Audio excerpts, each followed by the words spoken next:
Hello and welcome to Scilence, a podcast that gives women in science, technology, engineering and maths an opportunity to be honest and open about what it's really like working in these typically male-dominated subjects. Each week, one woman shares her stories and experiences. She could be a public figure, the girl next door, or someone from a far-off land. The point is she'll be deliberately kept anonymous and disguised to ensure that we're not distracted by the details of her achievements, her labels, or what she looks like. I'm Dr. Shanice O'Mara, also a woman in STEM. I studied mechanical engineering and ended up as a television broadcaster.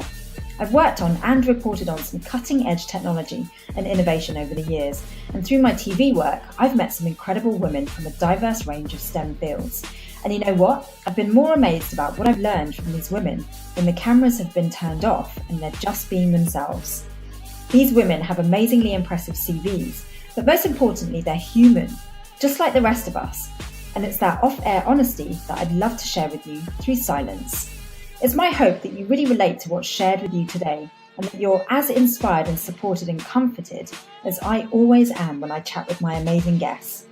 If so, please do subscribe to Scilence and maybe even leave some comments and reviews. I'd love to have your feedback. This week, my guest is in the field of aviation. Hi. Hi, thank you for having me. Thanks for coming on the show. I know that you've got a really sort of busy schedule, flying about, seeing as you're in aviation. What is life like? Are you ever on the ground for long periods? What is life like? It depends on my rostering, basically. In the summer, it gets really busy, and I could be, depending on what kind of flights I'm doing, flying up to 5 or 6 days every day, depending on the destination. So I guess if I'm flying to Europe, I'll usually fly there and have a turnaround and then come back. So I'll be back the same night. Oh, really? Yeah, so that does get a bit tiring after day 5 or 6. I was going to say on the longer haul stuff, you get to spend a few days down route, so that's a bit nicer. Does someone go into aviation because they love traveling and seeing places, or because they literally love being in charge of an amazing piece of mechanical engineering? I think there's a lot of reasons why people go into aviation. For me, I guess it stemmed from a dream of wanting to go into space. So from a young age, I was interested in space travel, and I guess flying was a similar kind of role, in the sense of you pilot a spacecraft, you pilot an aircraft, and that's one of the jobs astronauts do. So I think it stemmed from there, and I really loved traveling and going on holiday, and I saw the role of a pilot. Of obviously, you are in charge of a really big piece of machinery which goes really fast, but also it takes people around the world. So I found that really exciting, and you were in charge of helping people get to destinations and having a lovely holiday and meeting up with the people that they care about on other sides of the world. And I just thought that was amazing. Yeah.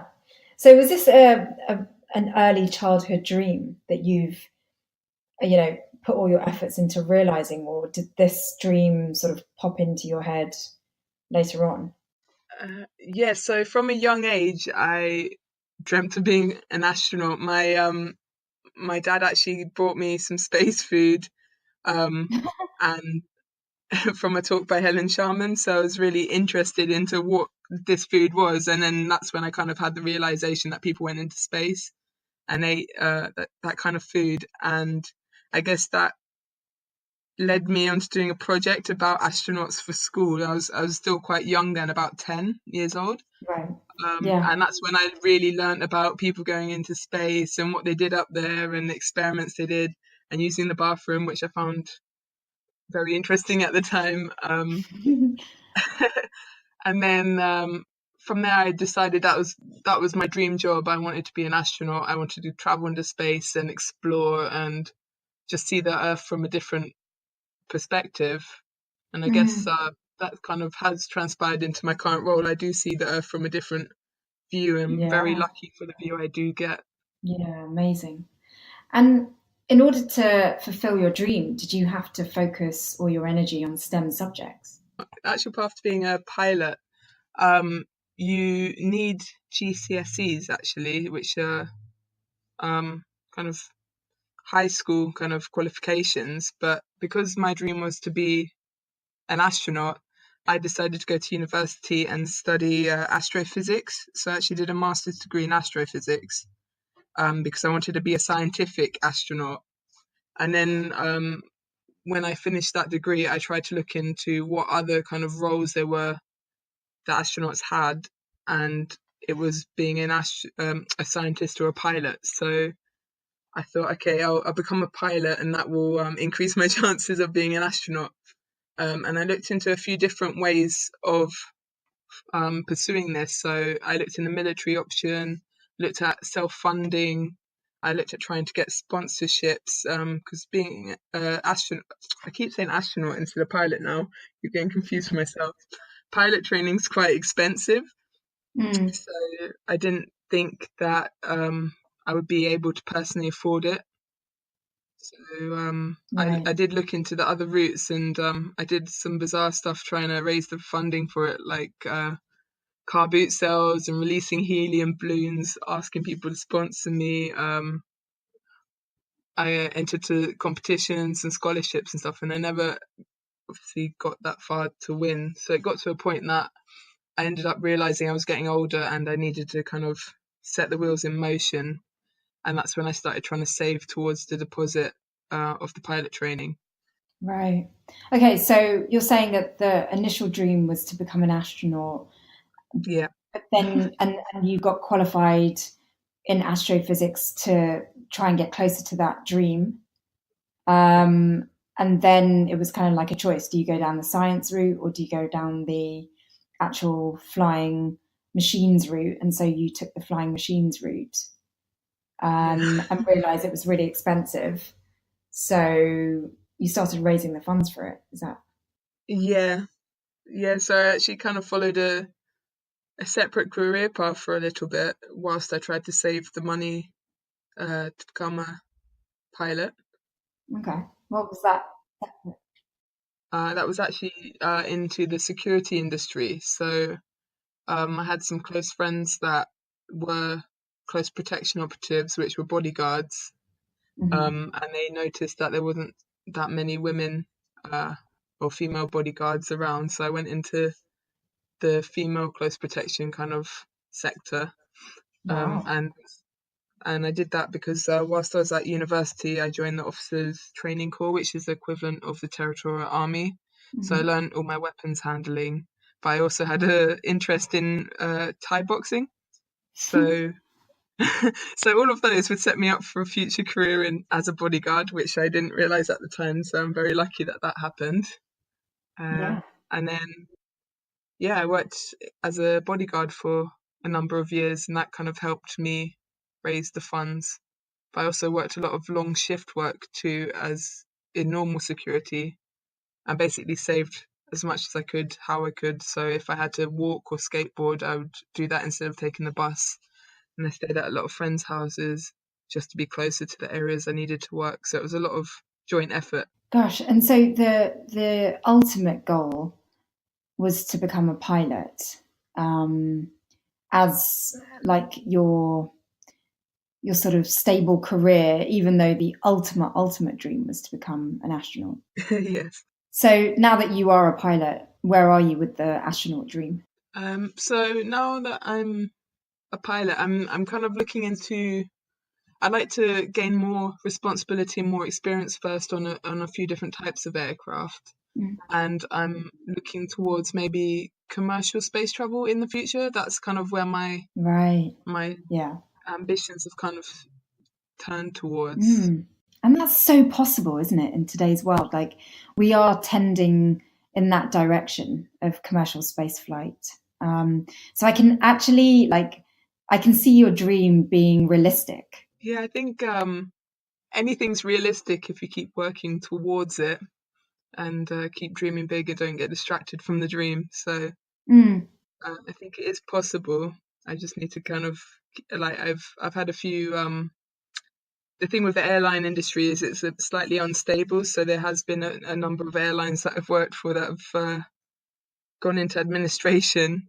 So that hasn't helped things, because that has made me unemployed, and then I've had to try and work to get a new job. And then there's the whole training when you with a new company and getting back onto line and stuff. So yeah, I'm working now towards a different company. So I'll be working and getting a lot of hours and a lot of experience in, which I'm really excited about. And then hopefully from there I'll progress into becoming a captain. And with my new skills on the new aircraft, I can hopefully transfer them to another company which is involved in space travel. And by then, I don't really know. So, I mean, it sounds very, I mean, I don't know whether you believe this or not, but it sounds very focused. Yeah, I think I've always been quite focused on what I want. I'm quite stubborn like that. If I know that I want to achieve something, I'll work towards it. And was your dream of becoming an astronaut purely for the love of it, or were there other things you were trying to prove? I think there was a mixture of stuff. So at school, I got bullied quite a lot about, well, for number one, saying I'd want to be an astronaut, but also I did say that I would like to be a pilot if I wasn't an astronaut. And I did get a lot of bullying from both the students and from some of my teachers in secondary school growing up, where they said it was a man's job. Yeah. And why, first of all, is it a man's job? No, it's definitely not, because anyone can do it. If I'm in it, it's definitely not a man's job. There is a lot larger proportion of men to women in aviation. So at the moment, there's only about 4 to 6% of all UK airline pilots are women, Wow, that's really and low. that translates to I think 4.5% of all American airline pilots are women. It's incredible. Yeah, it's even worse than mechanical engineering. That was 9%. Wow. You know, you clearly had a dream to do something that is and was male dominated. What made you push through that stereotype boundary? I think from secondary school, or when I did get told that was a man's job, I thought, well, that was incredibly sexist. So I thought, oh, I can still do it. I'm not going to let someone tell me what I can do and what I can achieve in my life. I'll just have to work hard. And I think I had very supportive parents who really motivated me. They said, like, they knew the value of education, and they basically encouraged me and said, if you really want to go for something, you need to work hard and put in the effort and get the qualifications, and you can do anything that you set your heart to. So I feel like because I had supportive parents at home, that kind of helped. But also because I was quite strong-minded and I wanted to prove everyone wrong that I could do something that they said I couldn't. I guess that really helped me. And also maybe the bullies, in the sense that I got put down for so long and I got beat up and I got harassed. I think I wanted to kind of prove to everyone that I wasn't going to let anyone stop me. Yeah. I think there is kind of a motivation with. I've noticed that there is a trend with people that have been bullied or picked on at school. They seem to kind of push themselves to aspire to something greater than the original bullies. Definitely. It kind of gives you more drive, like a really sort of primal drive to like not let them be right. So apart from your parents being really supportive, like what else, like who else was in your corner? Was there anyone else in your corner? I think it was mainly my parents at the time. They managed to take me to like the Kennedy Space Center and stuff. So I think visiting NASA and like Cape Canaveral and stuff, that really helped inspire me. And then I went to college, and I made a great bunch of friends. So from being in a place where I was quite lonely to then going to a place and meeting people who were kind of more interested in sciences and stuff like that, and I was less geeky because they also were passionate about physics and biology and stuff like that. I think that kind of helped me. No, I mean that makes so much sense. You know, if you've got the backing of your mum and dad behind you. I think that's such a powerful thing. We kind of like you talk about your studies in astrophysics with such a breezy tone. Like, did you find it hard? I mean, these are really difficult subjects for anyone, male or female. Like, how was school for you? Um, I really enjoyed sciences when I was younger. Um, don't know, I really enjoyed it. I had a teacher though at college who, or was it secondary school, said I would never do well in sciences. I guess he also kind of motivated me in the end because he was telling me that I wouldn't do well in I think it was in double science. So then again, that someone else needed to prove wrong. Um, then I went on to do a degree in it. So um, yeah, I don't know. I found it really enjoyable. The strange thing is I can't really remember my university. It Mm, feels like so long ago now. At the time, I loved it, but I went through some family difficulties as well during the studies. right. Um, so I guess that kind of time, that period away, studying, working hard, trying to focus on getting my degree, and then also stuff happening at home, I guess it didn't make it as enjoyable. So I kind of that's why I thought I would like to go towards aviation. Sounds like you might have been an autopilot, sort of trying to just get through all that. The bullying, like maybe some troubles at home. Yeah, I guess so. I mean, since becoming a pilot, I feel very happy. The last airline I was at before they went into administration, they were great, and I felt like I finally found my calling in life in the sense that I really enjoyed my job. It wasn't work to me. It was literally go to work, have a great day out because you knew everyone that worked at that company, whoever you were always having a great day out. So it didn't feel like work. It just felt like Mm, going on a flight with your friends and coming back again. So that was, I think that was when I really felt like really content. Like I've done everything, followed all the correct paths, and yeah. I've done everything that I really enjoy. And I've got to where I need to be in life at the moment until the next step, which is working towards becoming a captain, and then Mm, like my next few goals of the future. But again, with my industry in aviation, I know a lot of people say about it's a very male orientated job, but I'd like to say there's a large proportion of the cabin crew that are women, and I feel like they're often not represented enough either with the amount of responsibility that they actually have to do on their jobs. And when I noticed this, because I obviously made a lot of friends that were cabin crew, and I realized what a divide there was between my salary and their salary, but also the amount of responsibilities they do have and the amount of pressure and things that are happening nowadays, especially with people becoming more and more drunk on board flights and being more mm, aggressive and losing their manners as they board. I find that quite frustrating for them because some of their salaries don't even right. warrant enough to get a pension.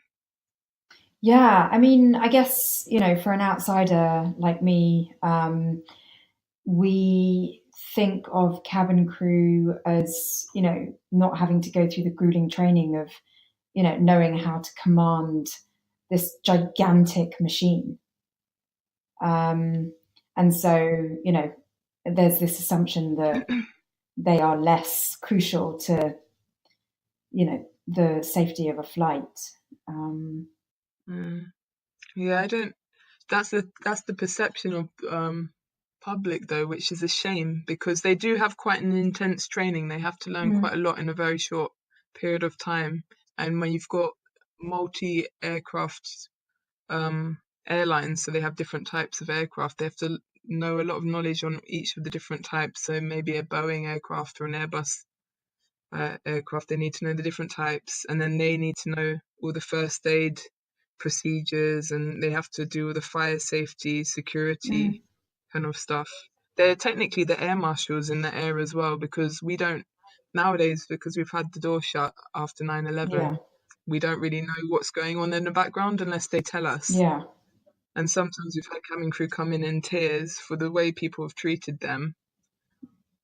We've had like people have children or been born on flights, Oh so my they have gosh. that as the midwives that trained in that. Wow. Um, and then if you think about it, in an emergency situation, if we do have to do an emergency landing, we, the pilots in the front, will be doing all the shutdown checks and emergency evacuation checks, whereas they'll be kind of guiding and Right. telling the passengers what to do in the event of emergency, guiding them to safety, getting them off safely while we're in the front doing certain checks and stuff. So they do have a higher level responsibility instead of just being a waiter or a waitress, like a lot of the passengers do treat them like. Even in the media today, you don't see that many female pilot role models. You look on a film and if you say, um, think of a famous film pilot, what would your answer be? Yeah. Tom Cruise, Top Gun, Maverick, and Goose.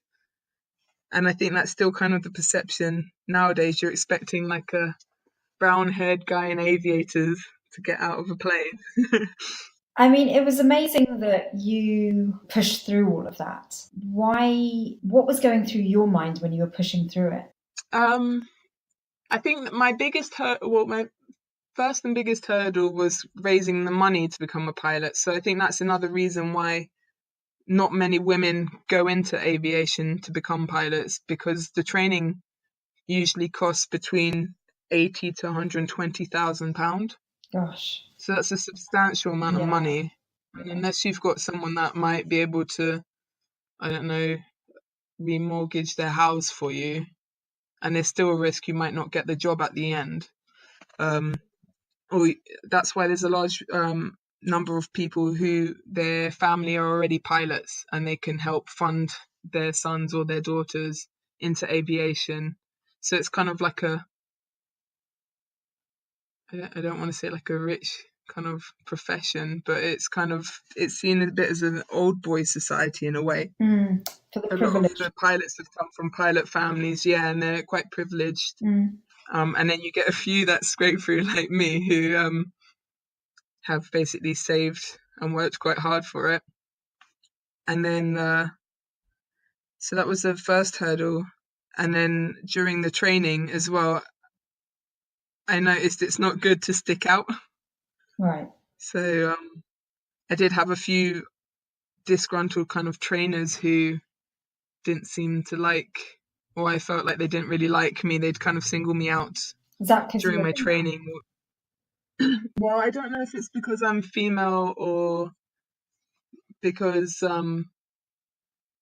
I've always been like a class representative or a company council representative. So when they had a problem, I went and spoke to the person for them. So that's probably a problem for me where I stand out a bit too much. And one of the instructors didn't like that. And then after that, he just tried to make my life a living hell. So I'm getting the impression that you don't want to stand out, but just the very nature of who you are makes you stand out.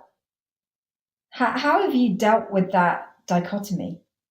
Well, I feel like there needs to be a voice, and there needs to be like with industries and within the role of anyone who's female and within a company, they need to have a voice and they need to support each other. And even now, I speak to female colleagues and they tell me of situations that happen, and I say, well, you need to complain about this or you need to speak out, but they don't want to rock the boat in a sense. So I feel like there is this kind of contradiction in a way where we're trying to balance gender in a lot of industries nowadays, but people don't want to speak out Yeah. because they don't want to be the outsider and they don't want to be the whistleblower as such. Yeah. And even I'm finding it, I've started trying to speak to women that are in like higher managerial levels for advice, because also I'm quite junior in my career, but I'm hearing of a lot of things, and the only way that there is going to become balance in certain sectors is if there is equality, and it's just how to address that. So it sounds like you are prepared to have your voice heard. Yeah, I was on the company council at one of my airlines, and I felt encouraged there. There was other strong female representatives in the council, and they were very encouraging, and they acted like mentors to me. So I found the confidence through learning from them that actually it's good to speak out and it is good to represent people. Um, but I have noticed the difference is if you keep your head down and you don't kind of stick out. And I've noticed kind of that there is a bit of a, I don't know, it's not always so good to stand out in the crowd. I don't know how to address that, like how to say it. Well, I think it's kind of, it sounds like you're torn between really feeling like you need to voice your opinions for not just your sake, but for the sake of others that are following in your footsteps. But I think you're also aware that it's not going to make you popular necessarily. But you seem to be doing it for the good of others, and that is something that, first of all, is an amazing quality, because you care about others, but it's, you're not going to necessarily be the good guy as a result of doing it. So that's probably why you're torn. Yeah, I've been working quite a bit with. There's a charter that's just been released, or it was released at Farnborough International Air Show in July this year, and it's basically called the Women in Aviation and Aerospace Charter. And it's following on from the Women in Finance Charter, which was released in the UK. And it's basically trying to pledge for gender balance across the aviation and aerospace sector, by trying to increase the number of women or their progression into senior roles. Yeah. And so I'm a big supporter of that, and I've been going to like some of their meetings, and I've been finding them really interesting, and I've been listening to other women in different parts of the aviation sector and hearing their stories, which I find fascinating, and hearing that there are different kind of problems in different parts of aviation. And I feel like because we're quite slow on the uptake of even getting female pilots in at the moment, it's going to take quite a while before we even see female pilots going into a more managerial pilot role, which is where they can start making the change. Right. Yeah, it's like a few things need to happen. Yeah, it's a very slow process. And the fact that, I mean, because it's still a very low percentage of women in aviation, I mean, it should be 50% by now, shouldn't it? Yeah. Like really, realistically in life, I think even my local bus service has more women drivers. I'm like, it's got to the point where I'm not surprised that it's a woman bus driver anymore, which is great. Yeah. And I feel like that should be the same on airplanes, but people are still getting on board and going, oh my God, it's a woman. And I still haven't flown with another female, so I haven't flown in a full female cockpit yet or flight deck. And to see change. I mean, is that likely? Well, I'd like it to be. I mean, in certain airlines, there is a larger percentage of women in both captain and first officer roles, but it's quite rare. How long did it take you to train where you could be in the cockpit? So the full training I did, so there's a few different routes into aviation or to get your commercial pilot's license. My training was integrated, so it was like a non-stop course, and it took about 18 months. So courses can take 18 months to about 2 years. And that's basically, you do all the theoretical exams first, then you do your visual flying, which is where you learn how to fly the aircraft, go solo, do your navigation kind of flying, and then you do your instrument flying, which kind of relates to how you'll fly commercially. And then you do multi-engine, so more than one engine. And then you go on to do a jet orientation course. So that's learning how to work in multi-crew operations on jet aircraft, because it's slightly different to propeller aircraft. And then you do a further month or so training on the certain type that you go on. So I think that takes about 18 months to 2 years. So basically, within 2 years, let's say, and between 80 and 120,000 pounds, you could be flying commercial Yep, jets that's theoretically. correct. Gosh. Okay. So women, because this is the first time I'm hearing this, and as a woman myself, I would have thought it would take years and years and years and hours, like just years and so much money to get to a point where you're actually in command of a plane. Well, it's lots of money. You got that correct. um, Right. Okay. So it could be. yeah, part of it's It true. could take years too, in the sense that if you were to try and do it cheaper, so there's another route which is, it's called a modular route, and it will cost between, I guess, 40,000 to 80,000 pound, and that's basically, instead of it being so intense, it's basically doing your ground exams first. So you got 14 air transport pilot's license exams, which are like Hmm. meteorology, general aircraft knowledge, communications, navigation, things like that. And then you do your lessons, like your flying lessons individually. So you're paying to rent the aircraft and to get your hours up that way. And it does work out quite a lot cheaper, but certain airlines don't hire you if you go modularly. They prefer you to have gone through the intensive kind of route.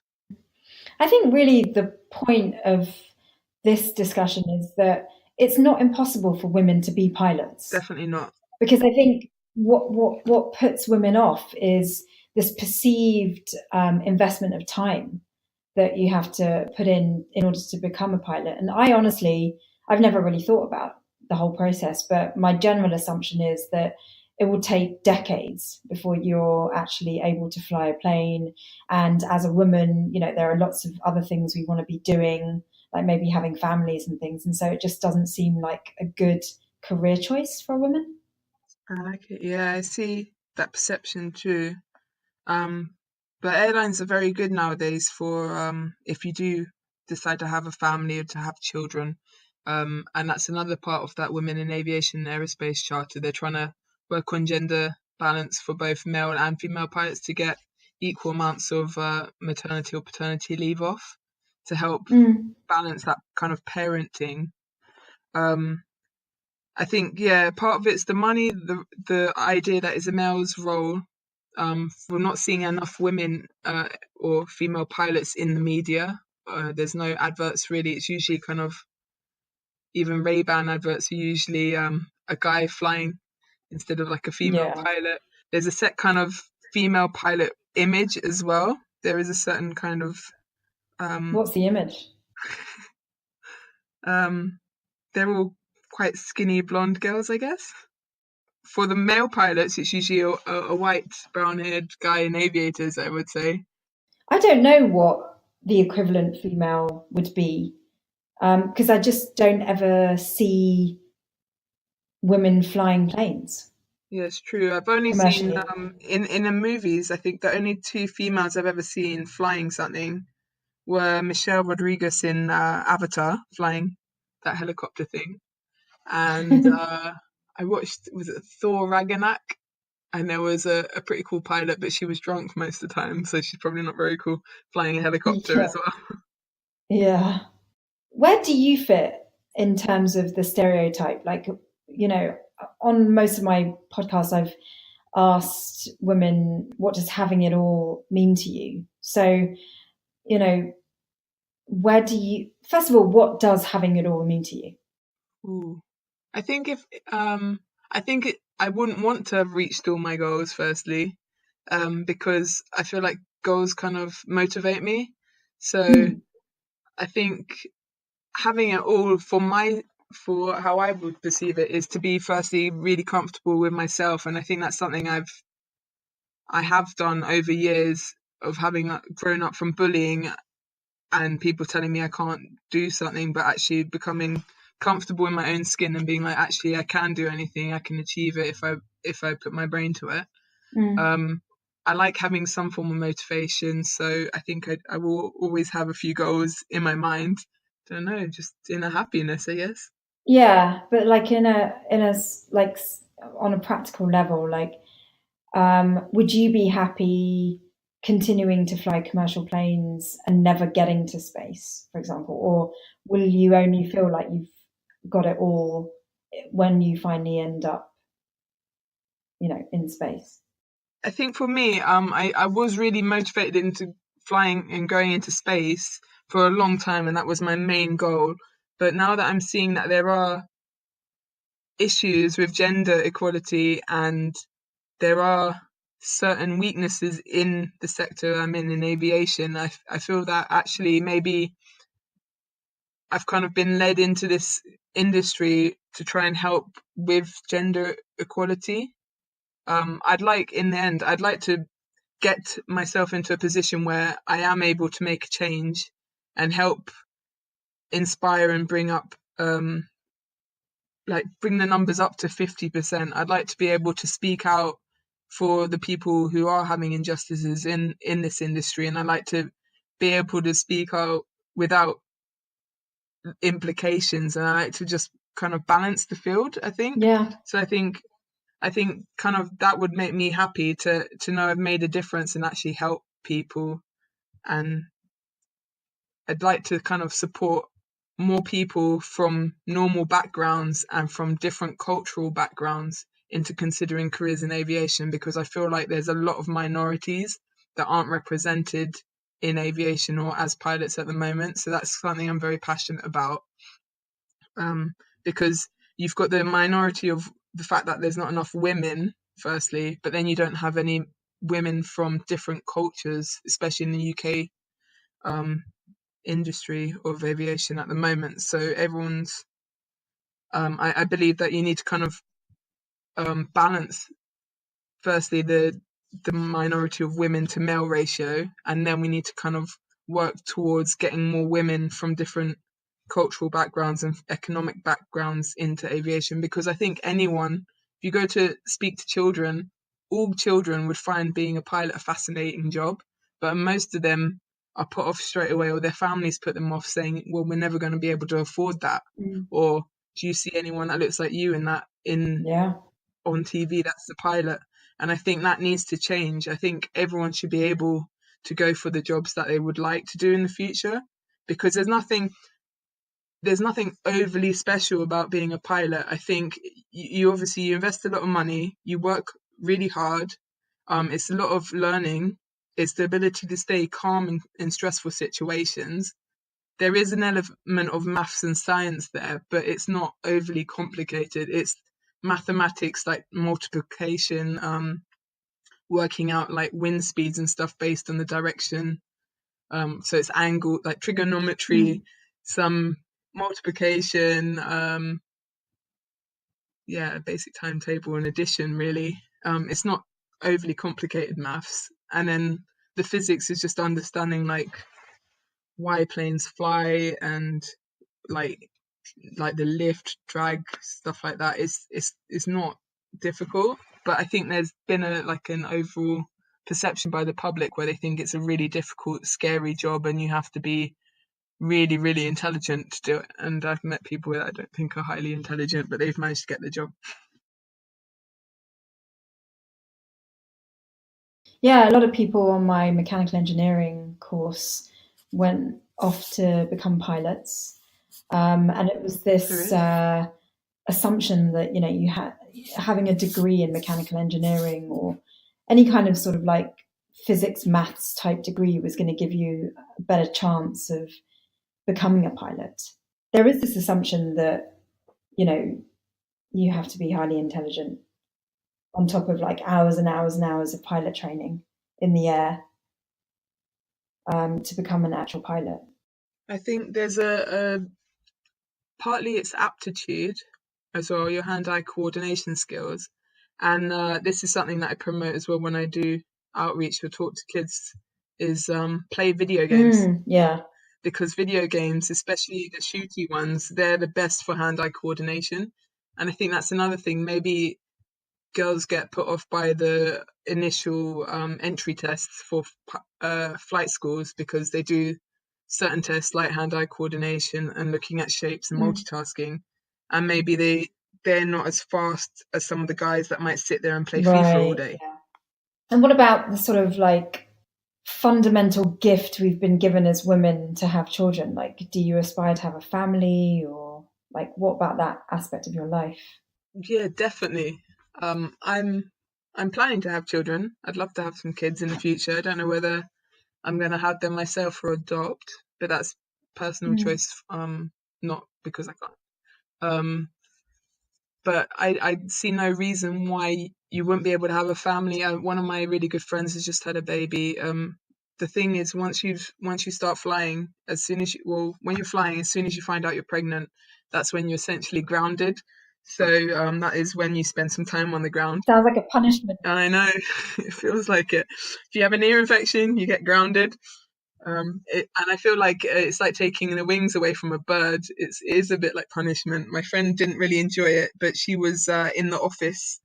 So they usually do find you tasks. It's the same with cabin crew. If they get pregnant, there's usually an office job that you can help out with Mm.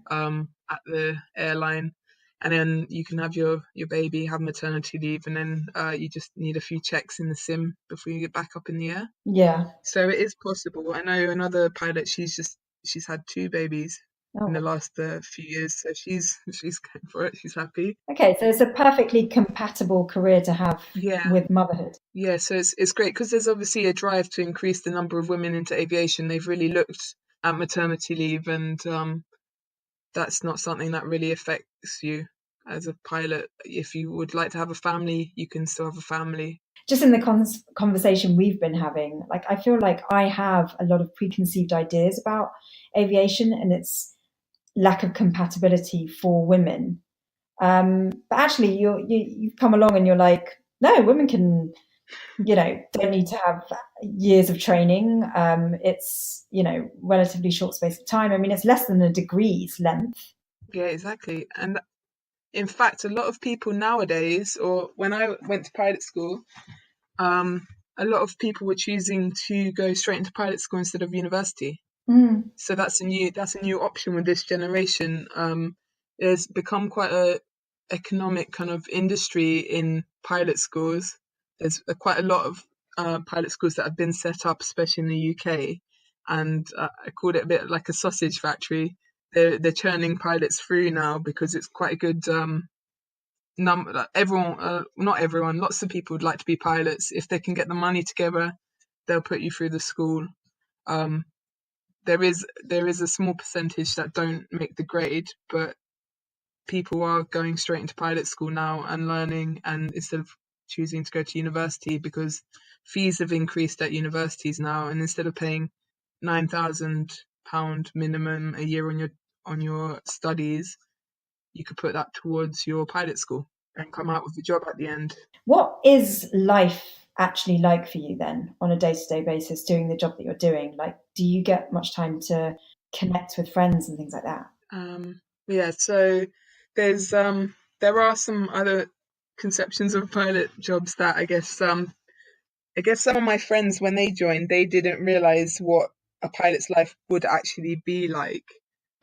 You've got the short haul pilot's life, which may do short flights there and back every day. So you might be based, say, for example, in Gatwick, and you fly people maybe to Paris for the day, Yeah. and then you might fly back to Gatwick to bring those back, Hmm. and then you might fly to Germany and you fly back again. So you could do multi-sector days or just there and back days, which is you fly there, you've got 50 minutes on the ground, but you don't have the 50 minutes to go and walk around and enjoy the weather and all of that. You literally have to get the fuel on, check all the bags are going off, walk around the plane, set it up for the return leg, put all the routing in, and then the passengers are starting to board within 25 minutes before departure.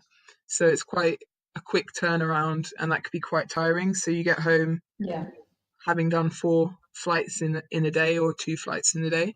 When you do Hmm. a long haul, you're often flying through the night, and that's for long hours, and then you're flying over quite a lot of time zones as well, so you're more susceptible to jet lag. And you either get maybe 24 hours or 48 hours in those destinations. Some airlines, you're lucky, you get quite a few days there instead. So then you can look around, and then you come back, and then you have a few rest days before the next trip. Which sounds really great In if regards, you love traveling.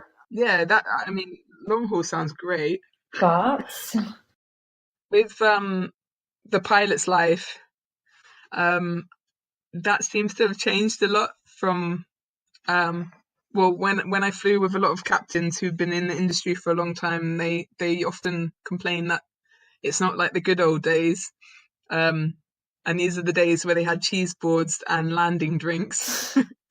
But apparently, yeah, apparently before it used to be a lot more fun, with a lot more time down route and a lot more fun going out with the crew and drinking and stuff. And now, obviously, with like the European laws and stuff, it's got a lot more strict. And with businesses trying to save money, they're quick on the turnaround to get you home. In social life kind of way, I think because I worked in the security industry, it really set me up for shift work and not having that great social life. But for some of my friends, they really struggled with it. So one of my best friends, he didn't realize what it'd be like. He phoned me and he basically said, "Oh, I didn't realize I'm going to be working night shifts, like night flights, quite a lot, or I'm knackered from today." Working 5 days in a row continuously is really tiring on the body. So I always tell people to drink a lot of water because the cabin's very dehydrating. I think I saw something recently which said that the cabin's like the Sahara Desert in dryness. So you need to constantly keep rehydrating. I've dropped a bottle of water on myself before and it's just dried up, evaporated. Within minutes or something, or within minutes, literally. It's so dehydrating in the cabin, and then obviously crossing time zones, and then there's like you've got the UV radiation from the sun, so we've got like sun blinds, but sometimes the sun is really bright, constantly moisturizing, so that kind of stuff can be quite fatiguing to the body, and you do notice it. Like my flatmate, she didn't get why I was always sleeping all the time. I was knackered, and I said, "Oh, you should get a job as cabin crew," and she did, and she realized how tiring aviation actually is. It's really tiring at the beginning. I think the first year is probably the most tiring because you're getting used to it, and then after that it gets better.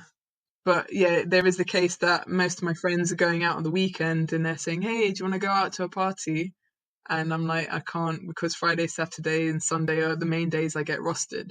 Whereas I might get like a random Tuesday and a Wednesday off, and it's a weekday for them, so they can't meet up with me. Or from what I'm getting from you, like you really are doing this job for the love of flying and seeing the Earth from that kind of perspective. And you know, it sounds like you were really talented in STEM subjects and you found it kind of easy, and you're just living out your dream essentially. yeah, I love it. I mean, there's upsides and downsides to aviation, but the upsides definitely outweigh the downsides. Like the people I meet can be absolutely amazing. You kind of share a journey with someone and a different view every time, and you have different kind of variables every flight, like different situations occur each time. No day is the same basically. And when I'm sitting there with my cup of tea or my lunch and I'm looking out the window and I'm viewing, I don't know, the Alps at 37,000 feet in the air, I'm thinking, wow, like this is definitely an amazing job. I feel like I wish I could make the windows bigger out for the passengers, because I think that's why a lot of passengers are scared of flying, because they can't see what's going on. And I think if they could see the view, some of them would be really happy. I always get a window seat purely for that. To think that you chose it as a career is really inspiring to me, because you really have pushed through a lot of antagonism, both kind of when you were young and just generally women in aviation seem to not really have people on their side. And I'm just so in awe of the fact that you have pushed through it anyway. And I wonder if you're even aware of that side of you that just pushes through. I like that term, just keep swimming, from Finding Nemo. Right. So I think that's kind of my day-to-day motto. But no, in seriousness, yeah, like firstly, you need to come on a flight with me. I would love that. Oh my God. I'd love to have you on the flight deck so you could actually see what I see. Audience, I swear if this happens, I will definitely share the experience with you. From where I'm standing, I see a woman who wasn't swayed by other people's opinions of her and other people's expectations. You just did what you wanted to do and you had the support of your parents backing you up. Like, maybe that's really just, all it took to gain the strength and courage to realize your dream. I think I just dreamt big. I feel like you have one life, so you should kind of use it and try out anything that takes your fancy. Like, if you are interested in it, go learn about it. Or if you see something and that kind of excites you, you think, oh, that looks fun. Like, why not give it a go? And I've done a lot of that. I've had a lot of random jobs along my path, but I've always kind of had that space dream in my mind. Mm. I've never kind of deterred from it. I've done a lot of different random jobs on the way. And yeah, my parents just taught me the value of education. They said, like, you get your GCSEs, your A levels, that will set you up for the future for whatever you want to do. So just work towards that. And it really has, because I feel like even if I didn't want to pursue a degree in science or anything, because I had my backbone, which was basically my education, my qualifications, I could have gone, or it has helped me get other jobs. And I feel like when I see when I visit schools now and it's their final year, it's like, just put your heart into this last year, go and get those grades, because that will set you up for the future. Yeah. Because the people that don't get their GCSEs struggle a bit more in life. They're going to have to probably go back and study them again in the future, and that's not going to help them, because they're going to have to go back and do it again. If you can get your grades when you can, get them, and then you can have some time off, you can go traveling, you can do whatever you want, but you've got that as your kind of backbone to help you for your future. Yeah. So I think that's really helped. And I did have some great friends, or do have some great friends along the way, who I always said, I'm going to be an astronaut, I'm going to be a pilot. And they were supportive, because they let me sleep on their sofas and stuff to save money to get to the places I was working. They were great like that. And they're really proud of me now. And they still say, I remember when you were saying when you were like 17, I'm going to be a pilot or whatever, and you have done it. And they're all really proud of me. And it makes me feel really good. Yeah, I mean, it's you're doing it. You're actually living out your dream, and you're not letting anyone get in your way. And I completely agree with you. Education is fundamental in building your dreams. It's the foundation. And the great thing about education is, even though it can be really hard work and really grueling to get that education, once you have it, no one can take it away from you. Exactly. I agree. It's been absolutely amazing having you on the show. Thank you so much for busting through a whole load of misconceptions about women in aviation. It's I'm kind of embarrassed of how differently I've perceived your world, and I'm really grateful for you talking about what it's actually like. So thanks for coming on the show. So thank you very much for having me. That's it from my STEM guest this week. Wow. It's so amazing to listen to someone who had a very focused goal and is sticking with it, despite all the apparent distractions of, working different jobs and going in seemingly different directions. But, in hearing her story, she's always stayed focused on a path. And I don't know about you there in the audience, but I get the sense that her goal maybe shifting slightly, and her purpose for being here may not just be to get to space, but also to inspire so many women along the way to realise their own dreams, no matter what people think of them. Thank you so much for listening to Scilence this week. Don't forget to subscribe and do leave comments and reviews if you can. Catch you next week on Scilence.